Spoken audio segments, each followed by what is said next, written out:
This is Modern Persian Food, a culinary podcast for today's food enthusiast. We talk about classic Persian flavors, modern recipes, and embracing culture and identity through food. I'm Bita. And I'm also Bita. Welcome to our show.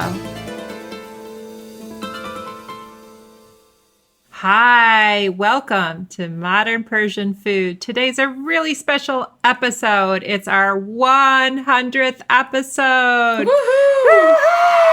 Yeah, the centennial. I'm here with my partner, Bita June. Hi, Bita June. Hi there, Bita June. Mubarak bashe. Congratulations on this big milestone. Congratulations. I'm so proud of us, and I'm extremely grateful for all of you. Thank you. Of you, too. It's been quite a journey. Mm-hmm. You, the listener, you've allowed us into your ears week after week. We've put out 100 weekly episodes. And looking back, we started at the start of a really crazy time in our history at the start of the pandemic. And here we are, still at it. We've had some collaborations along the way, some chances to meet up in person. And we've got so many exciting things to come. Today, we're going to share with you some exciting things we have in the loop, along with some of our most memorable moments along this journey. We are super excited to have you all here. And we are even more excited about the next 100 episodes and looking into the future. So we just wanted to take a few minutes to tell you guys all the great things that we have in store for you. We have had a great lineup of guests so far on the show. We've had people like Maz Jabrani, we've had the Caspian Chef, we had Stand Up Dan and Nilu from Nilu Weddings. We have like an abundant list, Tanaz Sassouni, Varta Melon, the list goes on and on. So you should definitely take some time to check out any of those previous guests and get ready for some really great guests coming on the show soon.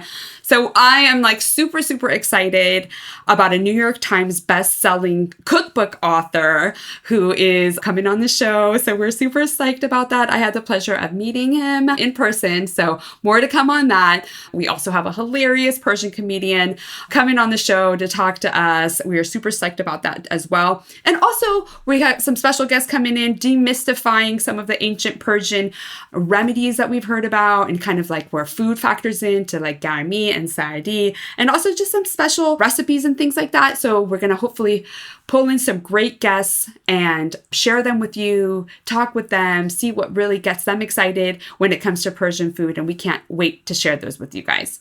Absolutely. The guest roster is on point. So be sure to stay tuned.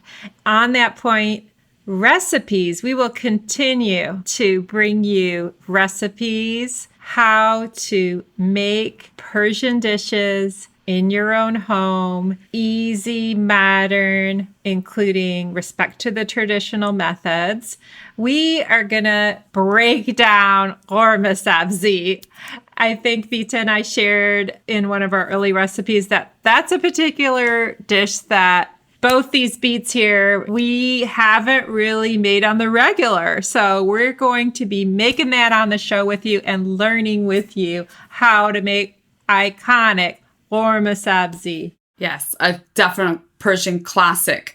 My mouth's watering just thinking about the limu amani, the sour lemons that are going to be in there. We're going to keep going with Ask the Beats, and we are also going to spread the love on some new platforms. We're going to be on YouTube as well. YouTube, as you know, is a video platform. So we're going to have some fun videos that you can check out on our new YouTube channel and learn a little bit about Bita and myself. And we're going to have some fun recipes on there as well.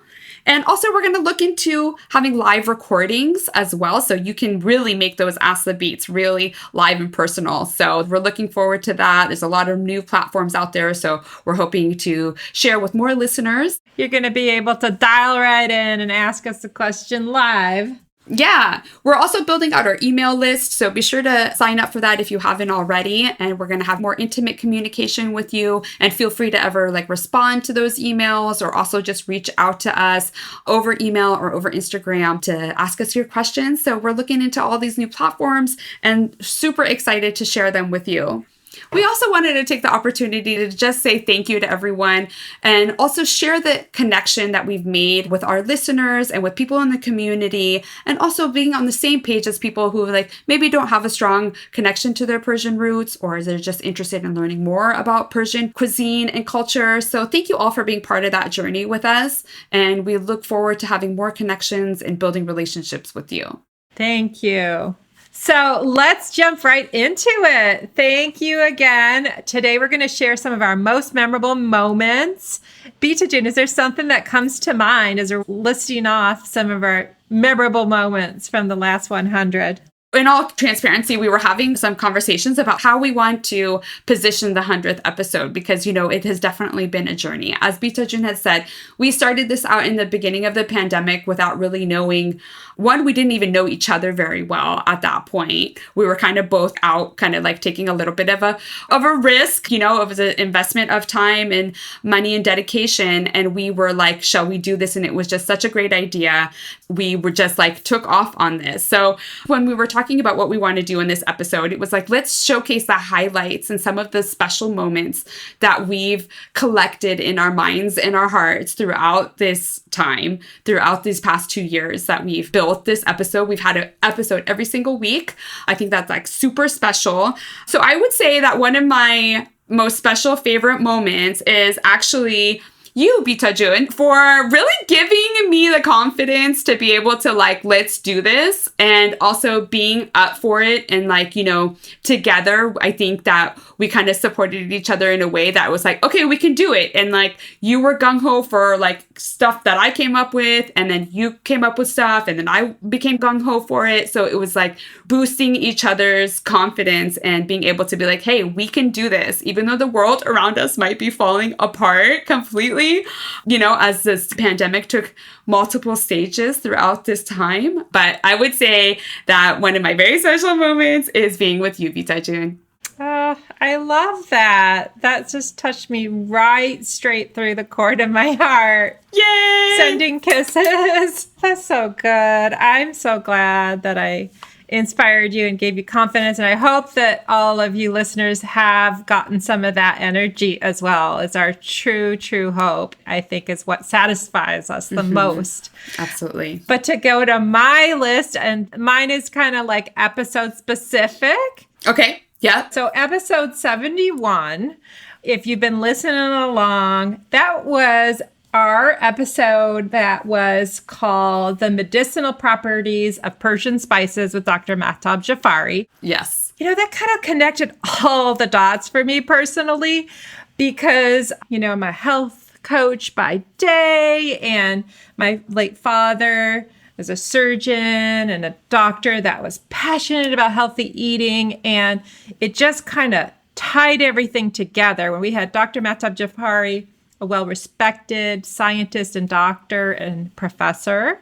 There was one particular thing that I will never forget, and this is the episode I listened to the most number of times, and I tell people about the most number of times to listen to when I'm talking about our podcast, was when Dr. Mahtab June said that saffron is being tested in Iran in labs, and there is starting to be evidence that saffron is basically an anti-anxiety and antidepressive, very similar to Prozac, and a mood lifter. I'm like, oh my gosh, that all makes sense. No wonder we're all so happy when we're eating rice and tahdig. Yes. Yummy flavors. I totally get it. And I'm going to play this little bit for you, Beata June. Are you ready to hear it? Yeah. When it comes to other medicinal properties of saffron, such as its impact on our mood and making us happy, working as an anti-anxiety or antidepressive spice, we do have some clinical data. If you look at the clinical studies, they were all done in Iran.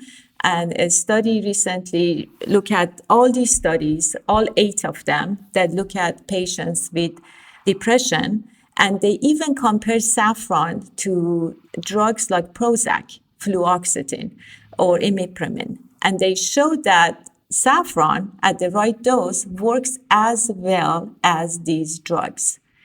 So are we going to now jump up and down and start taking lots of saffron? I can't really make a comment on that because these studies are very small, but they're very promising.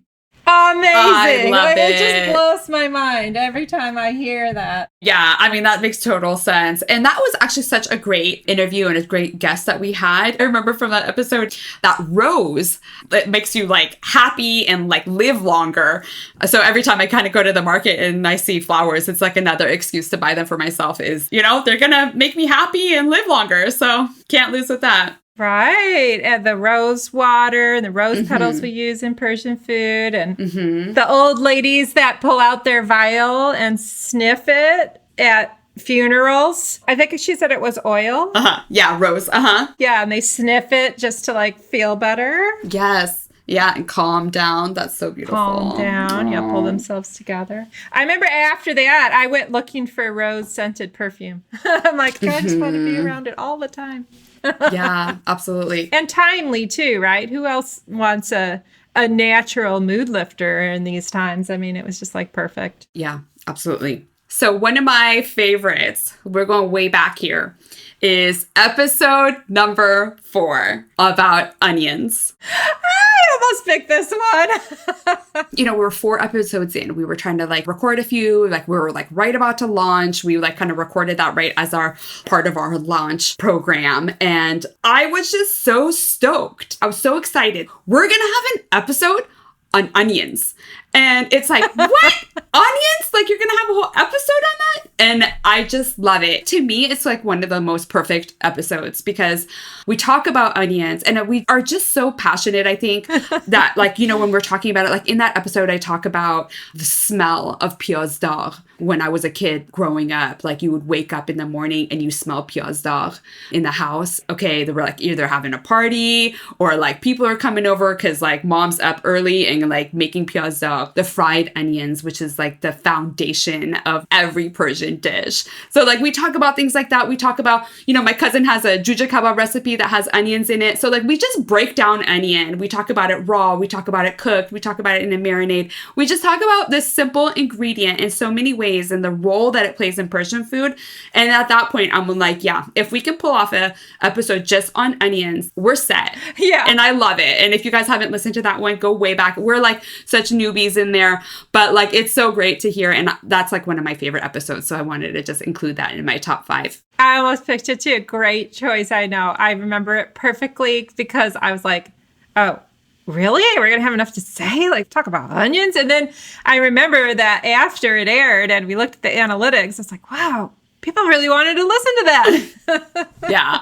Awesome. That was a good It one. was so good. Okay. Your turn. Well, next on my list, this subject, I think, is one of the reasons and one of the things that really energizes us, and I'm speaking for both of us here, is when we hear of you listeners getting inspired and trying something that you maybe otherwise wouldn't have tried because you heard us talking about it or saw something on Instagram. And so, you know, we don't get a ton of these type of emails and messages, but when we do, I can't tell you how happy it makes me feel because it's like, wow, there's a real person out there who's really making this food. Or if it's a connection that's being made with a relative through conversation about something that they heard, this is what it's about. Like, I love that. So this special moment comes from a listener that we have in Michigan who pours out the love and email to us about all the things that he's been creating and cooking at home. And listen, this is the best part. No connection to Iran. He's not Persian. He's not an immigrant. His parents are not. He's not married to one. Just started listening to us, has an interest in, you know, other cultures.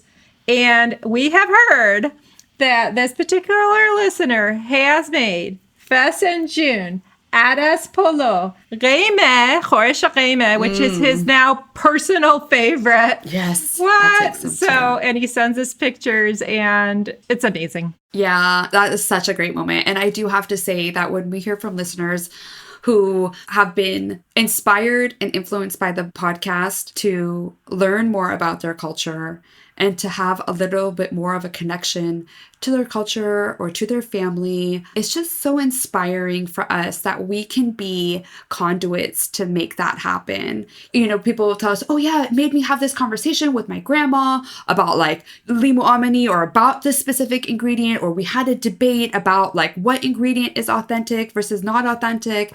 Like, just makes me want to stop in my tracks, because it was like, wow, that is so cool that, you know, food can bring us together, and that food can help us build such a connection to each other, to our family, and really to ourselves.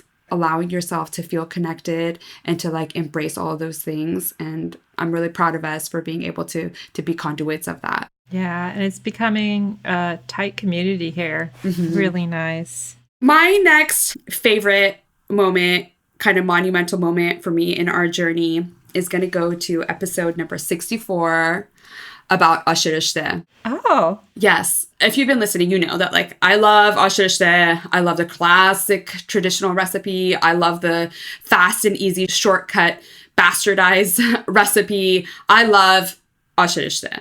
It's like one of my favorite things. Not only my favorite foods, but like one of my favorite things. It makes me very happy. And I really wanted to share my own personal tradition of making Aash Reshteh on New Year's Day, American New Year's Day. I make it every year, and I usually have an open house that day, and people can come over, hungover people can come over, whoever wants to stop by, have a bowl of soup, and with the intention of, you're going to have a good year this year. Like, we don't need to have New Year's resolutions. We don't need to whatever. You can do that. I like to do that, but you don't have to do that. But let's just have this delicious hearty soup and embrace the new year to come. And I was having a hard time kind of figuring out my wording on it, but I just want to share with you the introduction of that episode. I kept getting tongue-tied on it a little bit, but I just was so passionate about sharing this with everyone. I just really wanted to convey it. So I'm going to play this for you so that you can hear what I'm talking about. We'd love to share with you how to make delicious Aash Reshteh. And the reason why we're talking about Aash Reshteh now is we are leading up to New Year's Day, January 1st, and it is one of my favorite times to make this iconic Persian soup, as it blends Persian and American traditions for me and in my family. And I wanted to share that with you guys today, and hopefully you guys can join me every year with this tradition and make it into your own home. Yeah. I think that was like a really kind of pivotal time in the journey for me. You know, I've talked about the stuff that I do, but I just really wanted everyone to kind of join me and do this together. So I think that was like a special time for me. Oh, thanks for sharing. Yeah, such a great tie-in, because so much in Persian culture has symbolism, and even dishes have symbolism. And to take a dish that we have in Persian New Year, which is on the first day of spring, for renewal and hope and love and longevity of life with the long noodles, and to bring that into our new year is so cool. And I love that tradition that you have, and the fact that you shared it with all of us. Yeah. And just for everyone who's listening who doesn't know what Aash Reshteh is this hearty soup with a ton of greens, a ton of chopped and fried herbs in it, a bunch of different kinds of beans in it. Typically has like garbanzo beans and a white bean and red bean or kidney bean. I like to mix and match the beans a little bit. Fried onions, and it's garnished with sometimes kashk, which is like a yogurt byproduct, or fried mint and fried onions, and it is like a super delicious, hearty, nutritious soup that we have at the beginning of Persian New Year, and also a regular New Year. Just throughout the year is one of my favorites. I love Aash Reshteh. Thank you for sharing.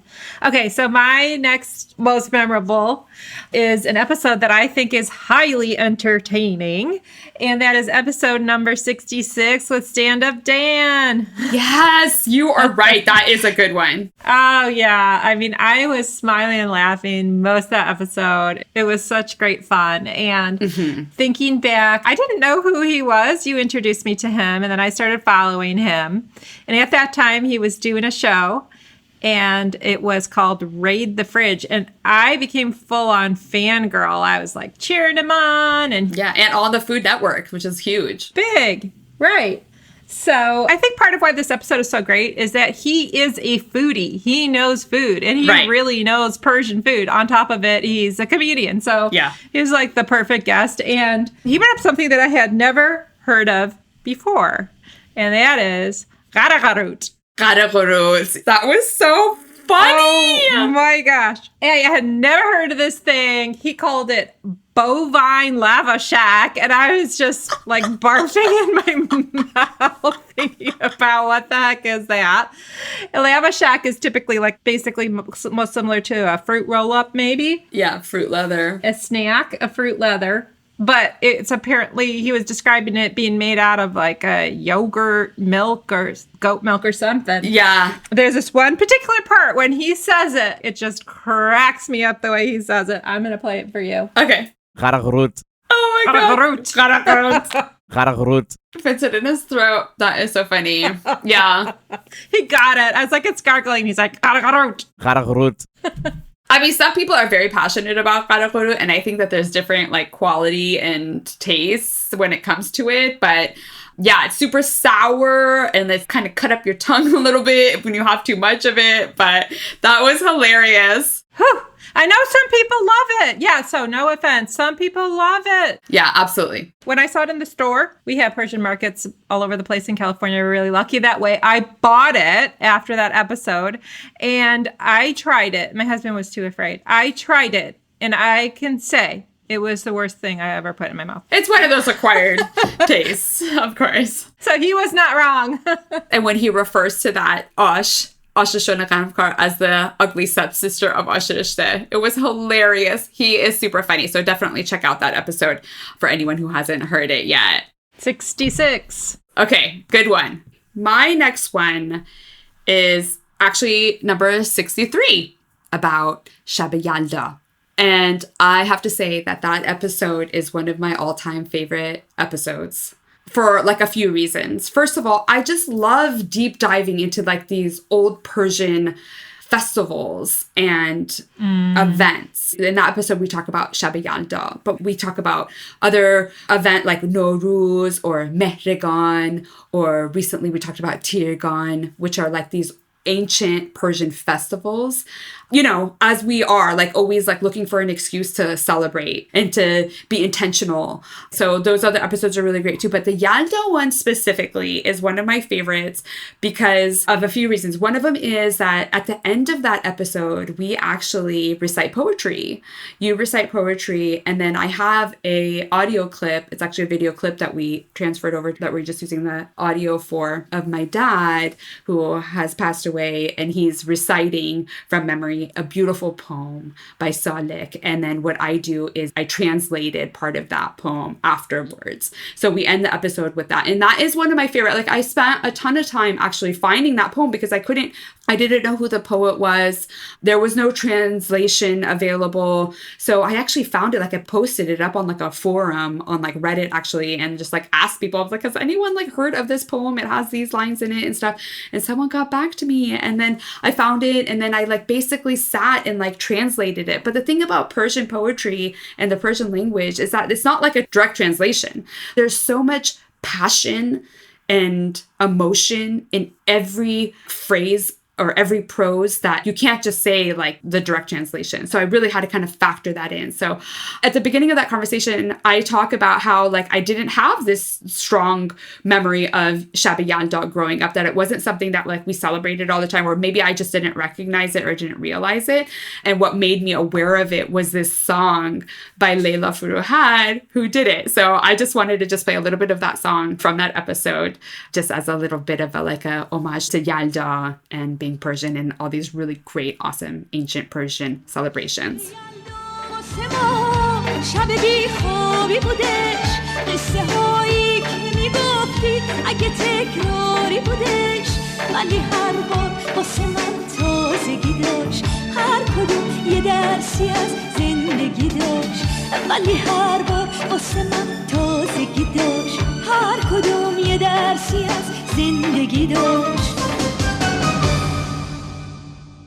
So that was one of my favorites. Yeah, that was a very special episode for so many reasons. So lovely, beautiful, meaningful. And I think it's one of those episodes where, not necessarily everybody knew about that special day. And myself included, I had heard of it, but it kind of sparked conversations with family members and my mom and some other distant relatives that I wouldn't have had before. And yeah, I do love the add-ins and the music and your father reciting the poetry and you and I doing it. It was a really great one. Thank you for bringing that one up. Yeah, absolutely. Oh, my turn to get mushy. My next one on the list, I was remembering the very first time I met you in person. So again, thinking back to the start of this, as you mentioned at the beginning of this recording, when we first met, we didn't really know each other that well. It was somewhat of a risk in terms of starting a big partnership with someone. Yeah.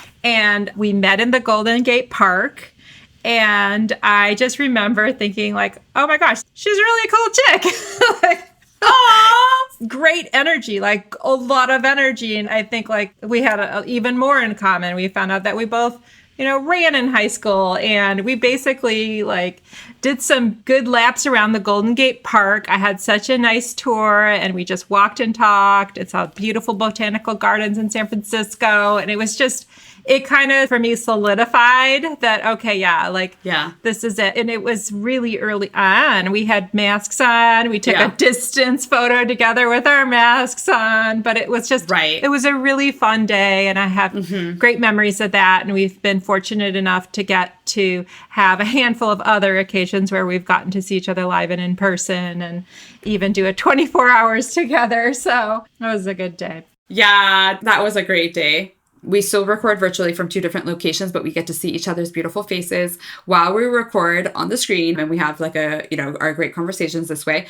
But yeah, it was the first time seeing each other in person. We're like, wait, do we hug? Like, do we not hug? Like, it was kind of before they were like real big mask mandates. So, I think I had like a handkerchief or something like wrapped around my face or something. And we were walking, we walked through Golden Gate Park and like there wasn't a lot of people out and stuff. So we kind of had it all to ourselves. All the like museums and stuff were closed. So it was just like an interesting like perspective and just nice to be outside and great to just get to know each other better. So yes, that was a very special day. Thank you for sharing. Definitely. Wait, so does this come to my number one? My number one most favorable moment? Yes. Oh my goodness. Jeff, put in a drum roll.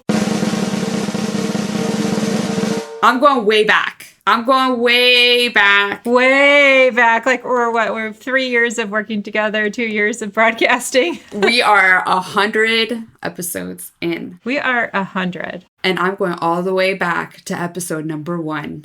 What is Persian food? We're like, okay, let's start it off. People don't know what Persian food is. Let's tell them. People want to connect to their roots. Let's connect with them. Let's bring along everyone in this journey. And what I want to play for you is our very first few lines that we've distributed out to the world. And I want to share that with you right now.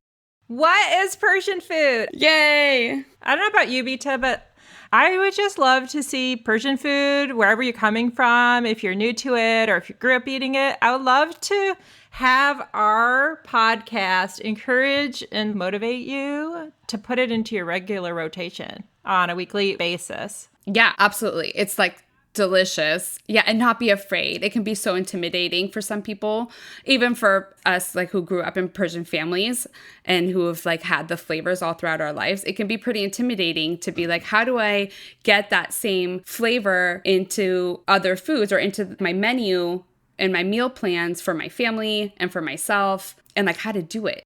So I wanted to just go back to the very beginning and just recognize that those pillars that we set up as our inspiration and the basis and foundation of a whole podcast, those are all still chiming strong through our podcast, us, our personalities, our relationship, our own personal food brands, and our passion to share that with other people. Oh, good idea. Thank you for doing that. So that was my number one. Good one. Yeah, my last number one, my moment.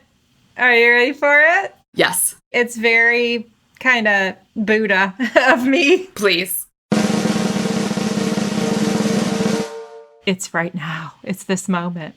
It's this Yay! moment. This is my best moment. I'm just so proud of us. Yeah, looking back has been fun. We've got super exciting things in the future, and I'm just so happy to be here. We did it every week. It took commitment. It took hard work. And I mean, little kids, Bita June, good job. Little kids, no school. Thank you. Stuck at home, no childcare. I mean, pulling this off. Oh my God, it's been a journey. And me, I was juggling a lot of things. And ironically, I will share. Yeah. I got laid off like today. I'm laid off right now in 20 minutes. And so actually, I went through some sadness and some all sorts of emotions. But right now, I'm actually like in a good place and I'm so excited. And it's one of those things that they say that like, you know, you take that thing and I'm not a victim. Like I'm making my own story and we're doing this thing. And now I can put more of my energy and more of my focus. That's right. Into this. And we're so happy you've ridden this journey with us and more good things to come. Yeah, awesome. So congratulations, Bita June, and thank you to all our listeners. This has been a really great journey.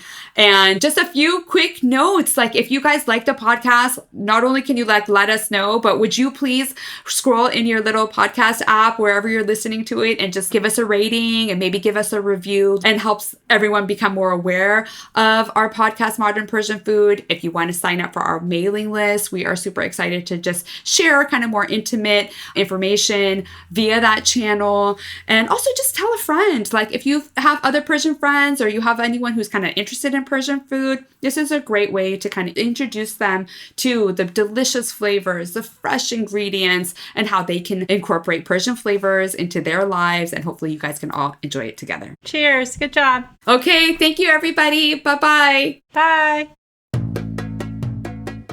You've been listening to the Modern Persian Food Podcast with Bita and Beata. Thanks for spending time with us. If you've enjoyed what you heard today, consider telling a friend or giving us a good rating. You can subscribe to our show for free on your favorite podcasting app or find us online at modernpersianfood.com or on Instagram for the recipes and information we talked about today. We'd love to hear your thoughts and see you next time.